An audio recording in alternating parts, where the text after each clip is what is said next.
Hello dears, welcome back to Xylem Learning. It's me, Adarsh. മക്കളെ നമ്മൾ ഇന്ന് അത്രയും ഗംഭീരമായി LSSന് സ്ഥിരമായിട്ട് ചോദിക്കുന്ന ഒരു ചോദ്യം എങ്ങനെ ചെയ്യാം എന്ന് മനസ്സിലാക്കാൻ പോവുകയാണ്.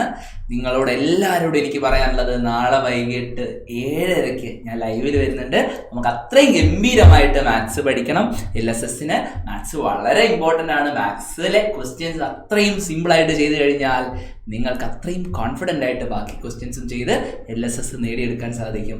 സോ സൈലത്തിൻ്റെ കൂടെ തന്നെ നിങ്ങൾ ഓരോരുത്തരും വരിക, നമുക്ക് പഠിക്കാം. റെഡിയല്ലേ? ഒരൊറ്റ ചോദ്യമാണ്, പക്ഷേ ഈ ചോദ്യത്തിൽ പല കുട്ടികൾക്കും തെറ്റ് പറ്റാറുണ്ട്. എന്താണ് തെറ്റ് എന്ന് ഞാൻ പറഞ്ഞുതരാം.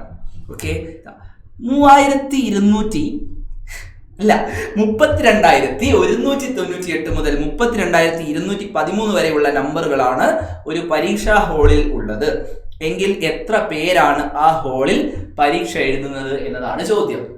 അപ്പോൾ സ്വാഭാവികമായിട്ടും നിങ്ങൾ ചെയ്യുന്ന ഒരു പരിപാടി എന്ന് പറയുന്നത് എന്തായിരിക്കും? ഇതിലെ വലിയ നമ്പറിൽ നിന്ന് ചെറിയ നമ്പർ അങ്ങ് കുറയ്ക്കും. 32,198. അത് കുറച്ച് കഴിഞ്ഞാൽ നിങ്ങൾക്ക് കിട്ടുന്ന ഉത്തരം എന്ന് പറയുന്നത് എത്രയായിരിക്കും? 15 എന്നായിരിക്കും. ശരിയല്ലേ? കുറച്ച് കഴിഞ്ഞാൽ നിങ്ങൾക്ക് കിട്ടുക 15 എന്നായിരിക്കും. പക്ഷേ ആൻസർ 15 ആണോടാ? ആണോ? ആൻസർ 15 ആണോ? അല്ല, 16 ആണോ? ആൻസർ ഓപ്ഷൻസ് ഇവിടെ തരും. ചിലപ്പോൾ 14 തന്നിട്ടുണ്ടാകും, 15 തന്നിട്ടുണ്ടാകും, 16 തന്നിട്ടുണ്ടാകും, 12 തന്നിട്ടുണ്ടെന്ന് വിചാരിച്ചോ, ചുമ്മാ. ഓക്കെ, അങ്ങനെയാണെങ്കിൽ ഇതിലെ ആൻസർ പല കുട്ടികളും കൊണ്ടുപോയിട്ട് എഴുതുക 15 എന്നായിരിക്കും. എന്നാൽ ആൻസർ 15 അല്ല. ഈ 15നോട് 1 കൂട്ടണം. ഈ 15നോട് 1 കൂട്ടിയാലാണ് നമുക്ക് ആൻസർ കിട്ടുക. 16 കുട്ടികളാണ് അവിടെ പരീക്ഷ എഴുതാനിരിക്കുന്നത്. ക്ലിയർ ആണോ? 16 കുട്ടികളാണ് പരീക്ഷ എഴുതാൻ ഇരിക്കുന്നത്. ഇപ്പോൾ ഒരു ക്ലാസ്സിലെ കുട്ടികളുടെ റോൾ നമ്പർ 25 മുതൽ 41 വരെയാണെന്ന് വിചാരിക്കുക. ഓക്കെ, റോൾ നമ്പറുകൾ അവസാനിക്കുന്നത് ഇപ്പം അല്ലെങ്കിൽ രജിസ്റ്റർ നമ്പർ ആയിക്കോട്ടെ, 1025 മുതൽ 1041 വരെ എത്ര നമ്പറുകളുണ്ട്? 1025 മുതൽ 1041 വരെ എത്ര നമ്പേഴ്സ് ഉണ്ട്? ഇതെങ്ങനെയാ കണ്ടുപിടിക്കുക? നോക്കിക്കോ, 1041 നിന്ന് 1025 കുറയ്ക്കുക. കുറച്ചു കഴിഞ്ഞാൽ നിങ്ങൾക്ക് എന്ത് കിട്ടും?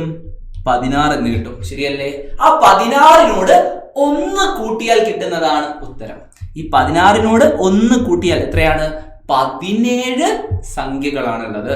1025 മുതൽ 1041 വരെ 17 സംഖ്യകളുണ്ട്. ഓക്കെ, ഇതിനോട് എന്ത് കൂട്ടണം? 1 കൂട്ടിയാൽ കിട്ടുന്നതാണ് ഇവിടെയുള്ള സംഖ്യകളുടെ എണ്ണം എന്ന് പറയുന്നത്. സോ ഈ ഒരു കൺസെപ്റ്റ് നിങ്ങൾക്ക് മനസ്സിലായിട്ടുണ്ടാകും എന്ന് വിചാരിക്കുന്നു. മക്കളെ, ഇതുപോലെയുള്ള ഒരുപാട് വീഡിയോസ് നിങ്ങൾക്ക് വേണ്ടി ഈ ഒരു ചാനലിലൂടെ ലഭ്യമാകുന്നതായിരിക്കും. സോ ആദ്യമായിട്ടാണ് നിങ്ങൾ ഈ ചാനൽ കാണുന്നതെങ്കിൽ സബ്സ്ക്രൈബ് ചെയ്യുക, വീഡിയോ ലൈക്ക് ചെയ്യുക, അഭിപ്രായങ്ങൾ കമന്റ് ചെയ്യുക, ഫ്രണ്ട്സിന് എല്ലാവർക്കും ഈ വീഡിയോ അയച്ചു കൊടുക്കുക. ഓക്കെ ആണല്ലോ? സോ നമുക്ക് വീണ്ടും കാണാം. Good bye.